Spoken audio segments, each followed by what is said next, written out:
6, 5, 4, 3, 2.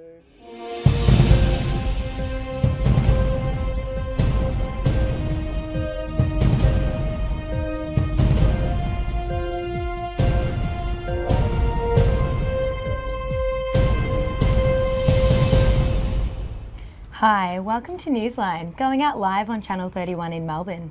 I'm Ruby Staley. And I'm Roseanne Maloney. Coming up in the show, we're halfway through Reconciliation Week, and we will speak to one of the co-chairs of Reconciliation Victoria about the significance of this landmark week. And Bernard Tomic is out of the French Open tennis. James Bowman will be in to tell us why we haven't had so much success at Roland Garros for a long time. But first, here's today's news headlines. The Australian Governor-General has sworn in Prime Minister Scott Morrison and his ministry today. The new cabinet has a number of firsts, including 7 women in key positions, as well as the first Aboriginal federal cabinet minister. The new parliament is expected to open in the first week of July. Papua New Guinea's Prime Minister, Peter O'Neill, has officially submitted his resignation today in an announcement in Parliament. This comes after the initial announcement on Sunday was followed by days of uncertainty. O'Neill said he is grateful to have served as Prime Minister and thanked the Papua New Guinean people for the opportunity. And as we said, today is day 3 of this year's National Reconciliation Week, focused on promoting respectful relationships between Indigenous and non-Indigenous Australians. And now to the latest in politics with Gemma Jordine. Thank you, Roseanne. Prime Minister Scott Morrison revealed that he has high expectations for his new ministry and cabinet. The new cabinet includes a record number of women. Our political reporter, Darcy McGregor, joins us now. Thanks, Gemma. Yes, this cabinet has sworn in a record 7 women, including National's Deputy Prime Minister, Bridget McKenzie, who's become Australia's first Agriculture Minister. But she's not the only one making history. Noongar man Ken Wyatt has become Australia's first Aboriginal federal minister for Indigenous Affairs, and also the first Aboriginal minister to be sworn into cabinet. He's replacing retiring Minister Nigel Scullion. Some other changes include Susan Ley, who is moving back into cabinet and replacing Melissa Price as Environmental Minister. Stuart Robert has also become Minister for NDIS, and Christopher Porter, along with his role as Attorney General, is also serving as leader of the party, replacing retiring Christopher Pyne. Linda Rendell, is also replacing retiring Christopher Pyne as Minister for Defence. So, Gemma, not only is this cabinet historic for women, but also for our First Peoples in this 46th cabinet. Thank you, Darcy. We've now got some breaking news that the Labor frontbench will form tomorrow. Anthony Albanese has confirmed that former New South Wales Premier Christina Keneally will be part of his team. Albanese and Richard Marles are planning to talk to Australians who didn't vote for Labor to understand the recent election loss. The 2 men are set to be Labor's next leadership team, following the news of Victorian MP Claire O'Neill dropping out of the race to be deputy. To Victoria, where the state government will try to split its fire services with the reintroduction of a bill into Parliament. If the legislation is passed, it will abolish the MFB and CFA services and establish a new paid firefighting service. Volunteer CFA services will remain. And now in the US, the state of Mississippi will become the first American state without an abortion clinic, as the state government has declined to renew a license for Planned Parenthood in light of the Republican government's recent anti-abortion laws. And that's your roundup of political news both locally and overseas. Back to you. Thanks for that, Gemma. The future of Victoria's recycling system is under scrutiny as challenges within the sector continue to rise. Isabel Quinlan investigates the possibilities of achieving a sustainable system. It's an issue which keeps piling up, leaving Melburnians wondering what is being done to solve it. In January last year, China imposed restrictions to 99% of Australia's imported recyclables due to contamination, particularly of glass. With increased pressure placed on current systems, a number of fires and closures of recycling facilities has occurred in Victoria. Local governments say the problem lies with the lack of support and responsibility taken by higher levels of government. The feds have been neglectful. The state in Victoria hasn't quite got on top of it. And what we face now is the erosion of confidence by the community in the recycling system. With only 59% of people trusting curbside recycling and 23% trusting the information the government provides about the sector, Victoria's recycling system seems to be at tipping point. Despite the challenges Victoria's recycling system is currently facing, experts say public education in the importance of separating materials into the right bins is the first solution. There is a new labelling program that a lot of food manufacturers and others are signing up to called the Australasian Recycling Label. And it basically breaks down to a consumer all the different parts of packaging that can be recycled. And with proper communication from the government about these new incentives, sustainability within the system may be possible. We do need to start to have a broader conversation about some of this stuff, including making sure that all parts of the community are able to participate in sustainable activities. Isabel Quinlan, Newsline. Now let's go to the news from around Australia with Georgia Bennett Murphy. Thanks, guys. A man whose wife disappeared while honeymooning at sea has been sentenced to 8 years in prison for involuntary manslaughter. 42-year-old Lewis Bennett was originally charged with murder in 2017. However, the charges were later dropped. Police are offering a $500,000 reward to help catch the shooter behind an attack on a cyclist in country Victoria. 72-year-old Kelvin Tennant was shot several times in the head and chest and left for dead while he was cycling in Everton just over 2 years ago. And teen hero egg boy Will Connolly has donated nearly $100,000 to the Christchurch mosque attack survivors. The money was raised via a GoFundMe page to help pay for his legal fees, but Connolly instead chose to give the money to the Christchurch Foundation and Victims Support. And those are the national headlines for today. Back to you guys. Thanks for that one, Georgia. Mobile technology and online data are speeding up the delivery of humanitarian aid. Campbell Mowat reports on the young entrepreneurs leading this new age of disaster relief. This is the new face of humanitarian aid. 20-year-old Melbournian Tristan Cole is co-founder of Sempo, a technology platform allowing non-government organisations to rapidly send digital funds to victims of crisis. We send an SMS out to a list of beneficiaries, and they can use these digital credits and then spend it at vendors. And then we reimburse the vendors for any goods and services that people have bought. Using online data, Sempo hopes to identify those most affected in a disaster zone and provide direct cash donations which support local markets. Because when a disaster happens or a humanitarian crisis, it's generally very localised. So there's actually markets that are still operating. After running e-commerce businesses throughout high school and dropping out of university to work on multiple startups, Cole launched Sempo's first pilot late last year with co-founder Nick Williams. Sempo is one of many new ideas being introduced to disaster relief, with these innovative uses of technology having an important role to play within the humanitarian sector. Some of the large traditional organisations, be them Red Cross, UN, all those big NGOs, they can be quite traditional and quite bureaucratic. So to have that agile new thinking coming in, I think is really important. Director of the Humanitarian Advisory Group, Beth Eggleston, says that while technology is a useful tool, developers often incorporate their own values into their platform, which may not always apply to those in need. A lot of coding and a lot of software development is made by white men in different parts of the world, and if we expect that to be applicable everywhere, that may not be the case. And like all work within the humanitarian sector, the most effective forms of relief come from understanding and implementing diversity. Ensuring that you are having a really diverse pool of people doing the development is going to be really key in ensuring that understanding of the problem happens before the solution is offered. Campbell Mowat, Newsline. It's now time for a short break. We'll be back in just a moment.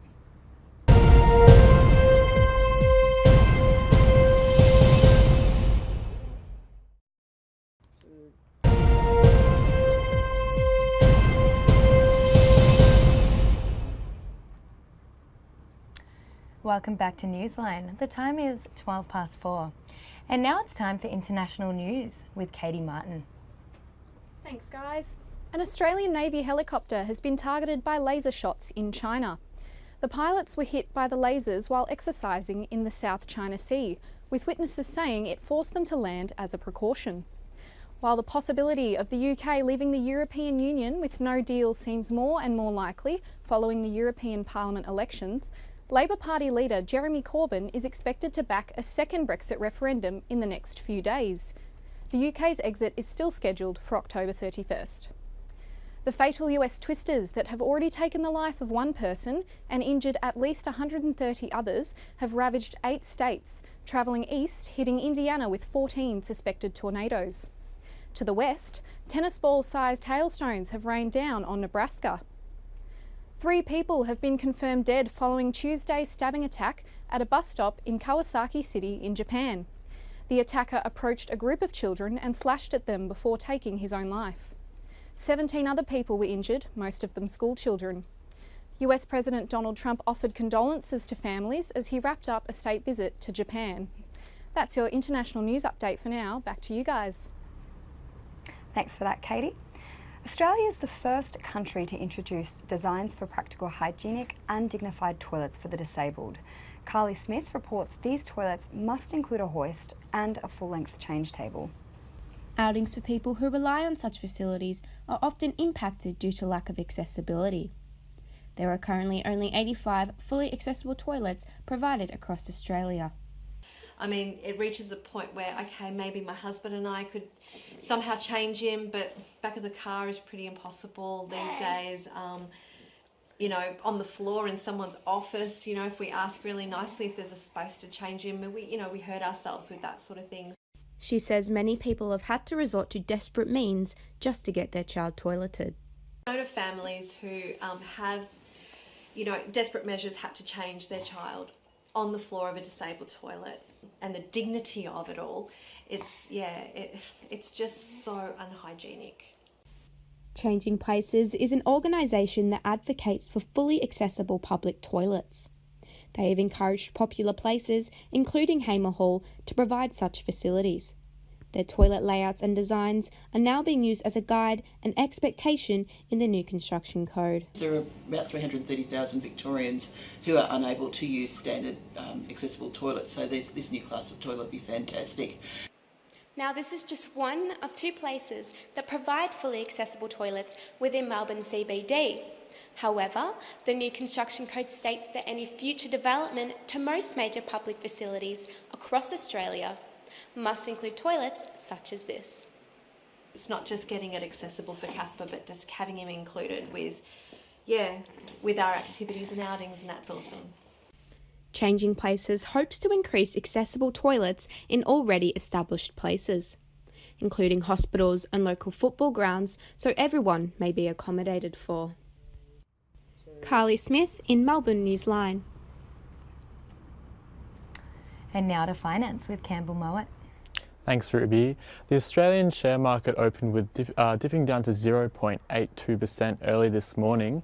This follows the US stocks finishing well in the red on Tuesday, with the American S&P 500 index down by just under 1%. On the other hand, Japan's Nikkei index is up by 1/3%. The Aussie dollar is sitting at 69 US cents, 62 euro cents, 55 British pence and 76 Japanese yen. As for commodities, spot gold is slightly up at 1,848 per ounce, while crude oil is down at 59 US dollars and tapis oil is up at 74. In world rankings, a Switzerland-based study has ranked Australia 18th out of 63 economies for competitiveness. The IMD World Competitiveness Yearbook reported that our local economy's strengths included a skilled, educated workforce, a resilient economy, a good legal system, and the federal government's AAA credit rating. Australia was behind competitors in corporate and personal income tax rates, cost of living, digital skills, and energy. That's all for finance today. We'll keep watching the markets for you and let you know if there are any developments. But for now, it's back to you, Ruby and Roseanne. Thanks for that, Campbell. Improved bike lanes and networks are part of the new walking and cycling strategy released by the City of Bendigo Council. Sari Smith reports on the council and community feedback. City of Greater Bendigo Mayor Margaret O'Rourke and the City Council have identified road safety to be a top priority after feedback from Bendigo locals. Bendigo's a growing city and the traffic is getting much busier than what we've known it in the past, and if that's a barrier for people actually riding and walking more, well, we think that's something that we have to work strongly on as well. Safety on the road is a major concern for cyclist Brent McKenzie, who has been the brunt of aggressions from some Bendigo drivers. People throwing things, to swerving at you, tooting, just yelling, general abuse and getting too close in 100k zones and stuff like that. A number of Bendigo residents reported to the council that they feel unsafe when riding a bicycle on the streets. Some drivers also expressed their concerns with sharing the roads. Bendigo definitely doesn't have enough safe options for cyclists on the road. There's quite a few areas where, as a cyclist, I feel a bit in danger. Well, I hate to point it out to you idiot car drivers that we were actually on the road before you were. If you're driving down the street and there's cyclists in the middle of the road, or there's three along, it's a bit hard because there's a bike lane there, and a lot of the time you see cyclists with bike lanes and they will be still riding in the middle of the road. The proposed strategy is looking to implement a new university to city centre walking and cycling path, as well as connecting outer areas to the town centre. Latrobe Bendigo students have long awaited a new walking and cycling route, along with the proposed networks that will link outer towns such as Huntly, Eaglehawk and Maiden Gully to the Bendigo CBD. Just having that cycling pathway through to the university. We know there's a lot of people at uni that cycle and walk now. I think that's an awesome idea. I think a lot of uni students would really use that and it would make their commute a lot easier. The council in the next year will be allocating funding towards the strategy, and Bendigo residents can expect to be cycling safely into the future. Sari Smith in Bendigo, Newsline. It's good to see work being done to make roads safer for cyclists. Yeah, I can't wait to get out there and try those new tracks. And now to sport with James Bowman. James, it was a mix-up day for Australians in the tennis overnight, wasn't it? Thanks, Ruby. It was indeed a mixed day after Bernard Tomic was dominated by Taylor Fritz in his opening match of the French Open. However, it wasn't all bad for the Aussies as Jordan Thompson and Priscilla Hon advanced to join the other four Australians in the second round. And in a big coup for the NBL, one of America's best high school basketballers, RJ Hampton, has announced he will play for the New Zealand Breakers next year. Hampton is currently projected to be an NBA top 10 pick in 2020 and says he wants to test himself against grown men in the NBL as preparation next year. In the AFL, Fremantle coach Ross Lyon says his club will not rush Harley Bennell back despite his standout game for West Perth in the Waffle on Saturday. Meanwhile, Bulldogs mid-season recruit Ryan Gardner has been told he will make an immediate debut for his new club against West Coast on Sunday. And in soccer, Aston Villa has secured its return to the Premier League next year after defeating Derby County 2-1 at Wembley Stadium overnight. And that's all for sport. It was a disappointing performance from Tomic last night, wasn't it? Yeah, in his words, he didn't play good. That about sums it up. Yeah. It's pretty disappointing for everyone involved. Yeah, and I mean, we haven't won a French Open in a long time. What do you think are our chances at the moment? Not great, if we're honest. We haven't won in almost 50 years now, not since Yvonne Goolagong won in 1971. So traditionally Australians don't do very well there, but if we had to pick one, Sam Stosur's probably our best on clay at the moment. Yeah. Why do you think these Australians struggle so much with the French Open? Particularly with the clay. All the tournaments on the clay courts, we've struggled traditionally for the last long time, really. It's going to be interesting to see how Tennis Australia continues to develop in clay courts around academies around Australia to try and improve that form. We've heard from a few people actually in the tennis that they don't like the clay courts, haven't we? So it's now time for a short break. We'll be back with you in just a moment.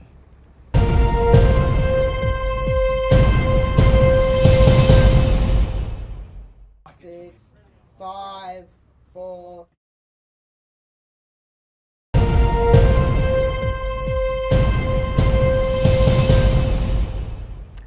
You're back with Newsline.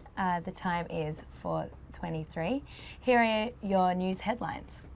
We start in Canberra, where the Morrison government and the new cabinet have been officially sworn in. The new cabinet has a number of firsts, including 7 women in key positions, as well as the first Aboriginal federal cabinet minister. The new parliament is also expected to open in the first week of July. And 4 men have been sentenced for raping a 16-year-old girl in far north Queensland. The men aged between 34 and 43 were found guilty of the attack earlier this month. 3 of the men face 10 years in prison and the other man will face 7 years. And it's Reconciliation Week, and as part of today's program, we'll soon be speaking to Michelle Isles, the co-chair of Reconciliation Victoria, who will give us an insight into the event. Federal Labor leader Anthony Albanese has called for action in stopping violence against women after the murder of another young woman in Melbourne over the weekend. Courtney Heron was found dead on Saturday morning in Royal Park after being violently attacked. We cross now to our reporter, Caitlin Batterham, outside Victoria Police Headquarters in Melbourne for more on what Mr Albanese said. Caitlin, what action does he want now? Ms Heron was the 20th woman to be murdered in Australia just this year. The rates of violent crimes against women are really reaching epidemic proportions.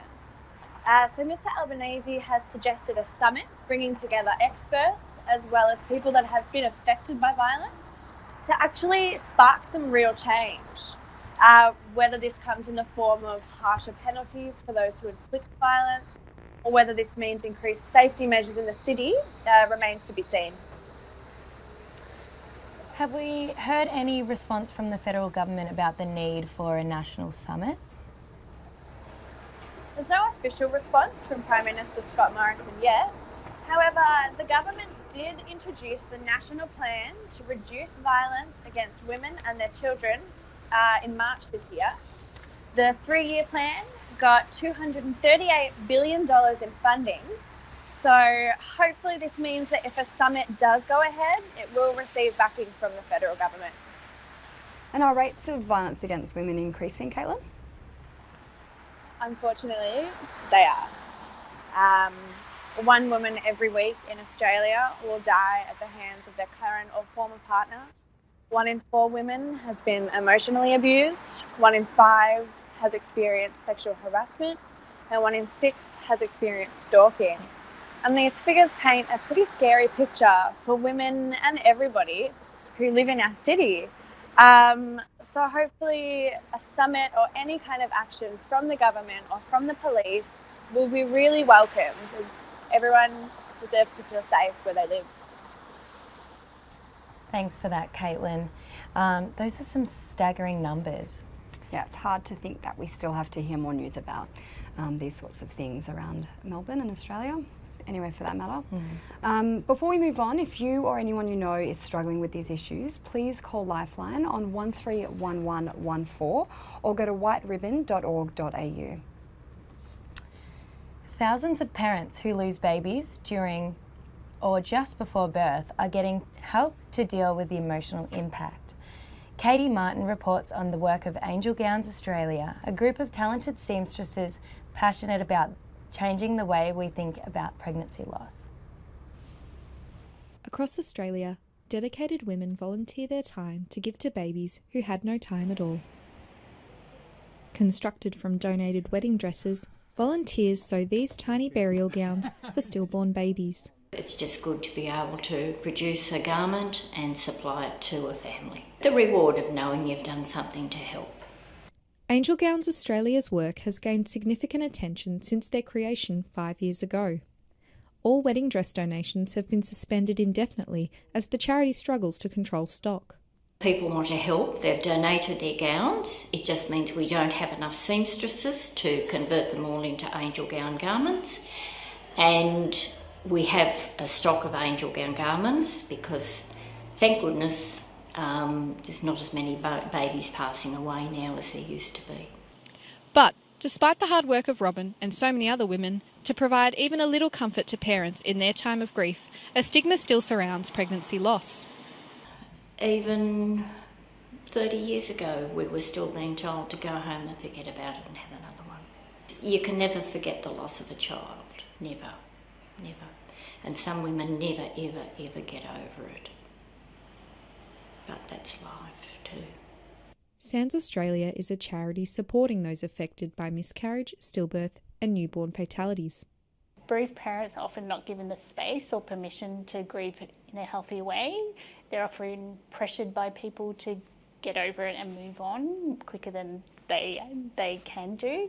Angel Gowns Australia's upcoming gala dinner will challenge this stigma, with guests invited to dress according to the theme of diamonds and pearls for a night of fundraising and to remember the angel lives lost. Katie Martin in Melbourne for Newsline. And now to Josh Martin, who has the latest in the arts. Josh, Sydney-siders are cautiously celebrating this morning. Yes, that's right. Late night revellers in the Harbour City will be happy to hear the controversial lockout laws are part of a major review of the city's nighttime economy.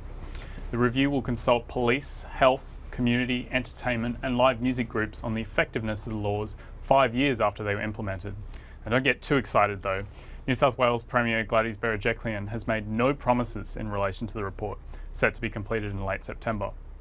Now, if you've missed the earphone tangle, don't fret. Apple has announced its first new iPod in 4 years overnight. The new iPod Touch has been given a slight hardware upgrade with a new A10 chip and a hefty new 256GB storage option, and it's available online in Australia now. Fancy rapper Iggy Azalea has had a tumultuous 24 hours after nude photographs from the outtakes of a 2016 GQ photo shoot were leaked.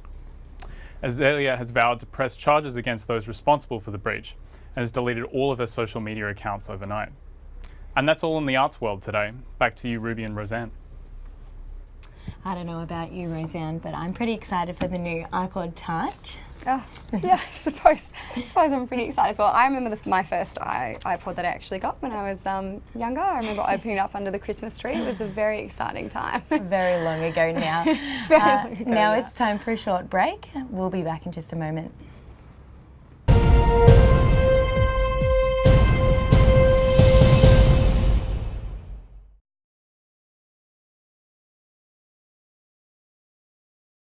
Seven, 6, 5, 4, 3, 2.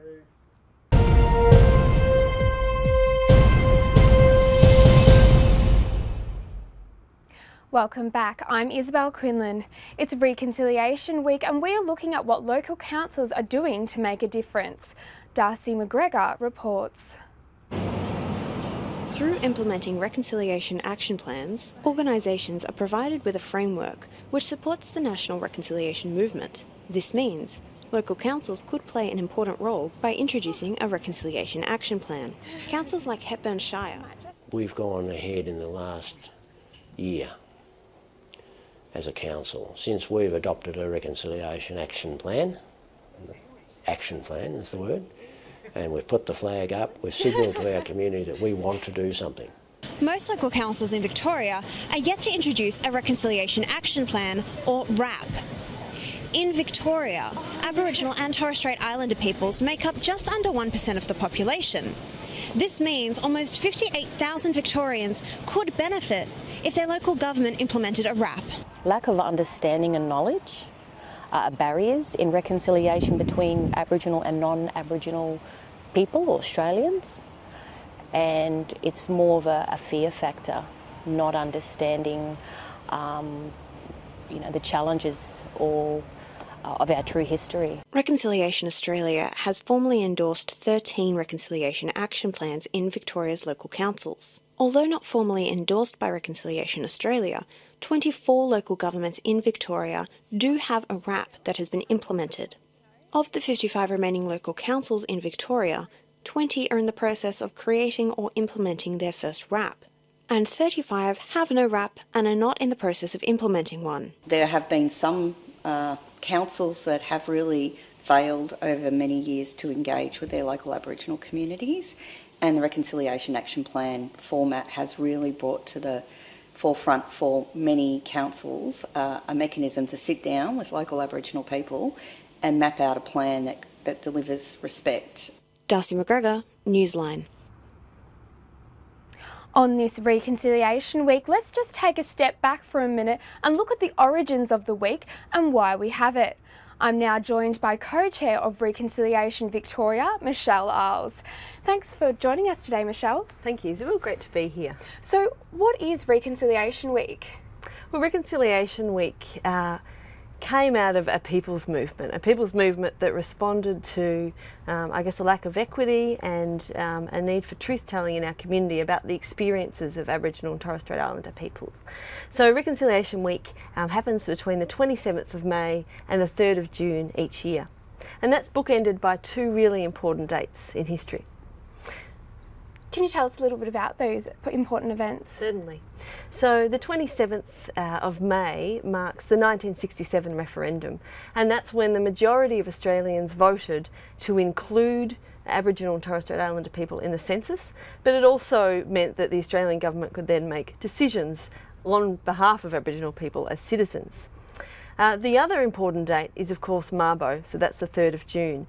And this marks a historic date where the High Court made a Mabo decision, which of course removed terra nullius, which was a fraught concept that Australia wasn't inhabited by anyone before it was colonised and invaded, some would say. What is the significance or meaning behind this year's theme, Grounded in Truth, Walk Together with Courage? I mentioned that reconciliation is a people's movement, so across communities, at the local level, at local government, through organisations and at state, people have been getting together and seeking better outcomes and better relationships ultimately. But Aboriginal and Torres Strait Islander people have long called for a truth-telling process, something that we might see in South Africa, for example. And that's because the experience of Aboriginal people has been extremely damaging from the time of colonial. So it's important, we think, that at the local level that we really understand the origins of the peoples and the lands in which people live, that they connect to understand some of those negative experiences so that we can work through and build more positive relationships, but also a better experience for all Australians. Do you think this understanding has grown? Like, has reconciliation efforts progressed? Absolutely. Reconciliation Victoria hosts a Heart Award, so it's helping achieve reconciliation together. And we've seen local governments across Victoria go to extraordinary efforts to really listen and, importantly, to create space and a voice for Aboriginal people in those communities. So we're seeing a huge effort. You will have seen the Long Walk on the weekend, 15 years, of course, since that famous walk to Canberra by Michael Long. And that has really catalysed and garnered a lot of support, interest, and importantly those truth-telling discussions. To walk with courage and together is what that's all about, and that's what we're celebrating in this week, Reconciliation Week. As you just mentioned, there's so many things that people can get involved in, but what can Australians do to continue to contribute to Reconciliation Week or reconciliation in general? That's right. So this is National Reconciliation Week is of course just 1 week in the year, and Aboriginal and Torres Strait Islander people face discrimination and every day of the year. So it's important that from this week we learn, we listen, we build connections. You can follow Reconciliation Victoria and Reconciliation Australia. We have a wealth of resources on our website at Reconciliation Vic. We have a website called Magali, which is Here in This Place, and that's where Victorians can in particular look at the place in which they live and understand the Aboriginal people that live there, understand how they can get involved in local groups. So through events to experiences and education resources they can take into schools and other workplaces. There's a lot to find, but this is the week to really learn and think about what you're going to do throughout the year. That's fantastic. Thank you so much for joining us today, Michelle. It's been great having you in the studio. Thank you. Appreciate your time. It's now time for a short break. We'll be back in a moment.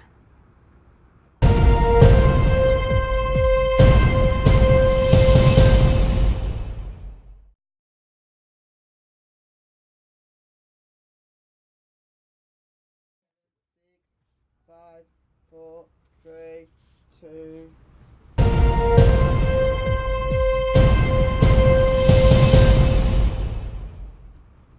Welcome back to Newsline. The time is 20 to 5. Sleep deprivation claims hundreds of lives and costs billions of dollars each year.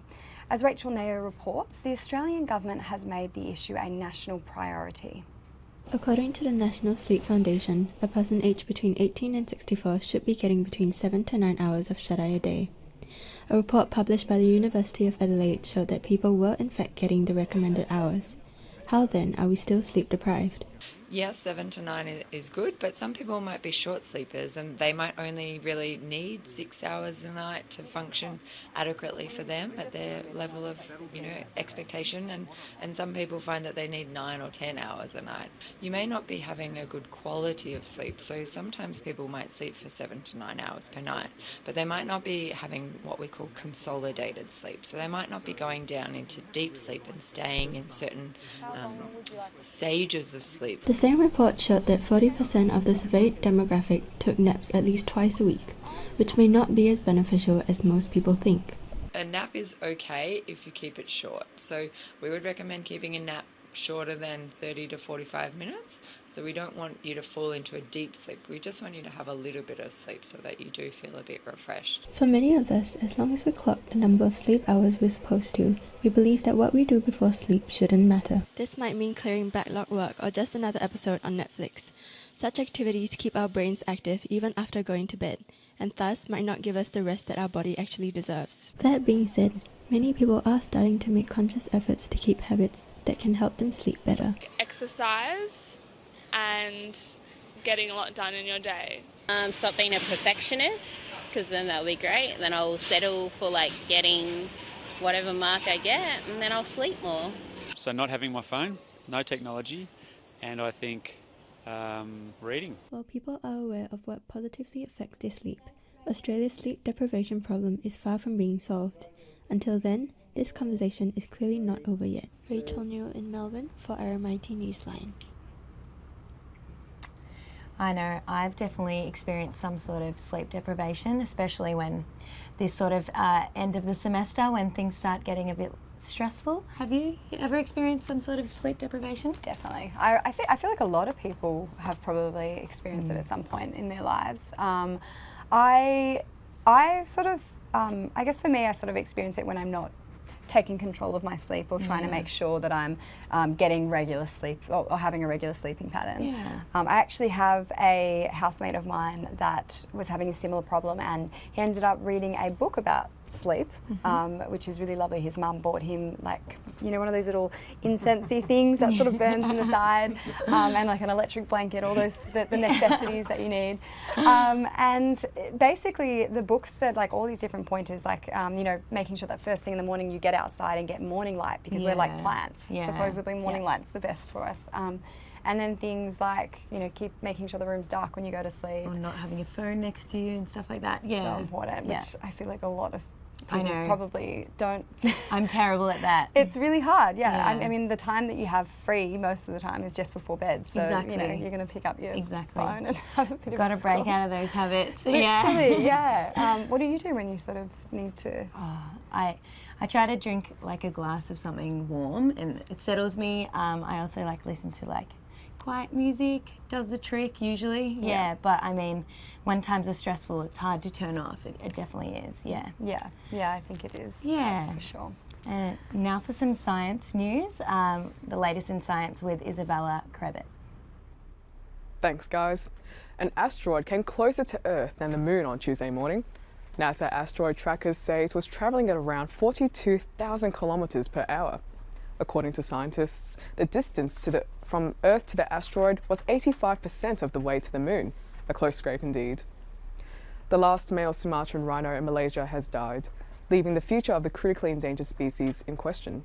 Attempts to breed him with 2 captured females was unsuccessful, and now less than 100 Sumatran rhinos remain.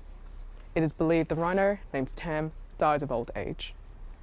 An Adelaide teen hacked into Apple's system twice when he was 13 in hopes of getting hired by the technology giant. He convinced their system he was an employee. Now 17, he has been urged by courts to use his powers for good and not evil. He was remorseful as he pled guilty to multiple computer hacking charges this week and is on a $500 bond for good behaviour. Thanks, Ruby and Roseanne. Back to you. Thanks, Isabella. That was all really interesting. So veganism is taking Melbourne's foodie scene by storm. As Sophia Barrett reports, Australia is now the 3rd fastest growing market in the world for vegan foods. Melbourne is known around the world as a city that places a strong emphasis on dining.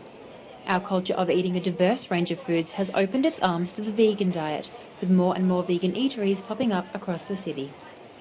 I think Melbourne, for a long time, has had the biggest, most active, at least on social media, vegan community. We first started our company as an online store in Sydney, and we found that even though we were based in Sydney at the time, most of our stock was being sent down to Melbourne. So when we were able to, we set up a shop here, and it's going really well. Melbourne has a large student population, which is contributing to the demand for foods free from animal products. There's so many benefits of going vegan. There's the environmental movement, because animal agriculture is such a big contributor to carbon emissions and greenhouse gases and climate change. There's been proven to be so much more health benefits of a vegan diet, and generally including plants in your diet more than meat. As the demand for vegan food grows, supermarkets and restaurants have been responding by adding more vegan options to shelves and menus. When we first opened up, we had a very small shop, maybe a fifth the size of this, down Brunswick Street. And this is, the biggest vegan shop probably in the Southern Hemisphere now. The range of products just keeps growing. We put new things on every week. So every day, as more Aussies decide to take animals off their plate, it becomes easier to be a part of the growing movement. Sophia Barrett in Melbourne for Newsline.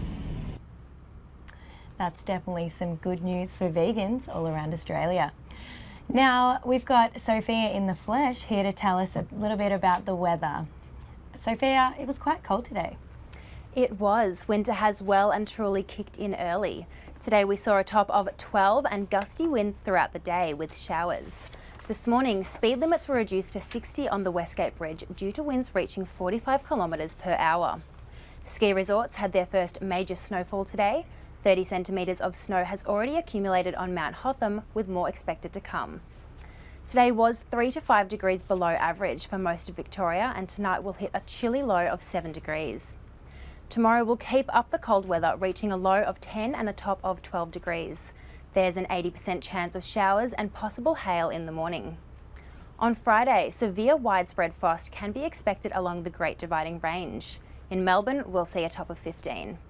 It will be cloudy with a medium chance of showers, most likely in the morning and afternoon.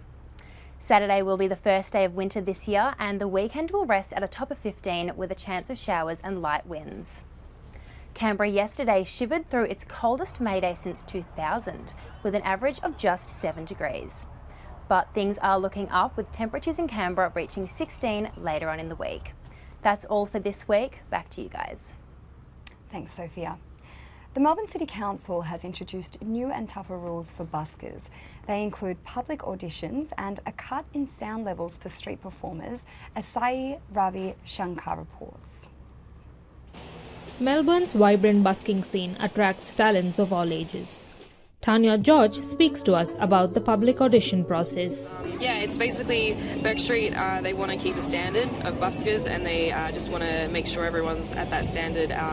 The judges will be a Bourke Street busker, someone from the Melbourne City Council, and I think, someone from the public. It's good to have, I guess, 3 people to mix it up, because public is who watch us, so I guess they should have a say.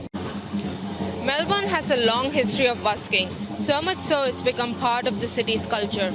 The Melbourne City Council periodically updates the busking rulebooks to better manage public complaints and busker satisfaction. Let's find out if the buskers think the reduction in the sound levels is a good move on the council's part.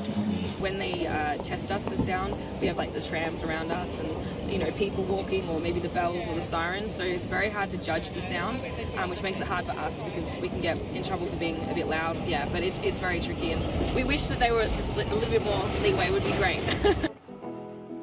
With buskers sometimes getting into trouble even when within sound limits, do other buskers feel this reduction was unwarranted?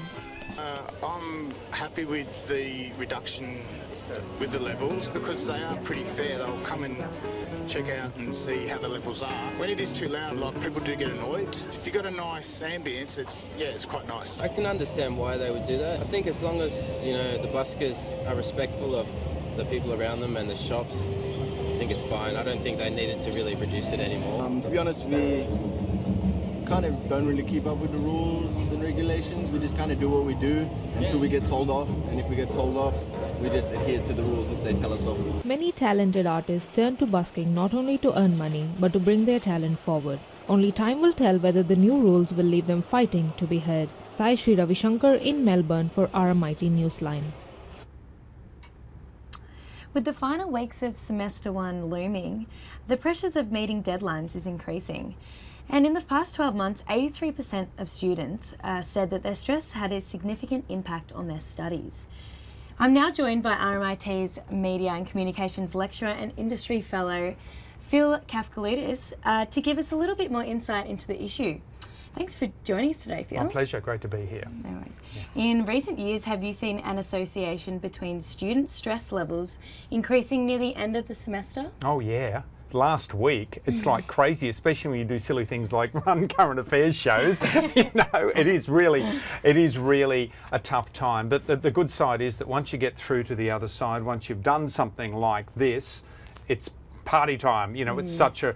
But what is happening is that there is so much stress on people when they start to think, I can't get a job, what's going to happen? It's not just getting through to the end like school. This is a new thing because you've got to go from here quite often to going to get a job.